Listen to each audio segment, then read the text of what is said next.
ഇനി ഇതിന്റെ ഇവിടെ വന്നു കഴിഞ്ഞിട്ടുണ്ടെങ്കിൽ നമ്മൾ ബസ് സ്റ്റേഷനിലേക്ക് എത്തി. അതെ, ഇവിടെയാണ്. സെക്യൂരിറ്റി ഉണ്ട്, എന്നെ നീറ്റ് ആയിട്ട് അവർ എല്ലാം വെച്ചിരിക്കുന്നത് അല്ലേ. അവിടെ ഇവിടെ ഒന്നും അഴുക്കൊന്നും കിടപ്പില്ല. അതെ, അവര് നല്ല രീതിയിൽ ക്ലെൻലിനെസ് മെയിൻറ്റെയിൻ ചെയ്യുന്നുണ്ട്. അത് നമ്മുടെ ഒറീസ ഫ്രണ്ട്സ് അങ്ങനെ വരുവാണ്. ഇതേ ആ കാണുന്നതാണ് നമ്മുടെ ഏത് സിനിമയാന്ന് ഓർക്കുന്നുണ്ടോ? രജനീകാന്തിന്റെ ഒക്കെ നമ്മുടെ മലയാള സിനിമ മണിച്ചിത്രത്താഴിന്റെ തമിഴില്ലേ, അത് ആ സിനിമയാണത്. അതിന്റെ ആ സ്പോട്ടിൽ വെച്ചിട്ടാണ് അതിന്റെ കൂടുതലും ഷൂട്ടിങ് നടന്നത്. ഓർക്കുന്നു. ഇത് കൂടാതെ കുറേ സ്ഥലങ്ങൾ നമ്മൾ വേറെ കാണുന്നുണ്ട്, കണ്ടില്ലേ?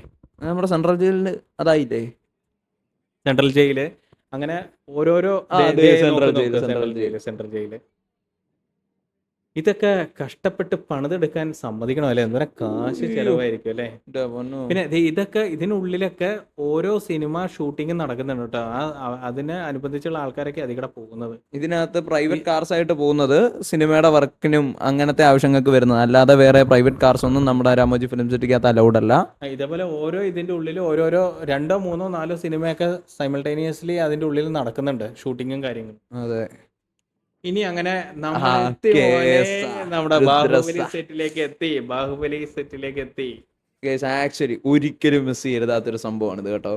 കാരണം പടം ഇറങ്ങി ക്ലിക്കായെന്ന് പറഞ്ഞാൽ ഈ സ്ഥലം കാണുമ്പോൾ നമുക്ക് ഏറ്റവും കൂടുതൽ ആൾക്കാർ കാണാൻ വരുന്നത് ഈ സെറ്റാ.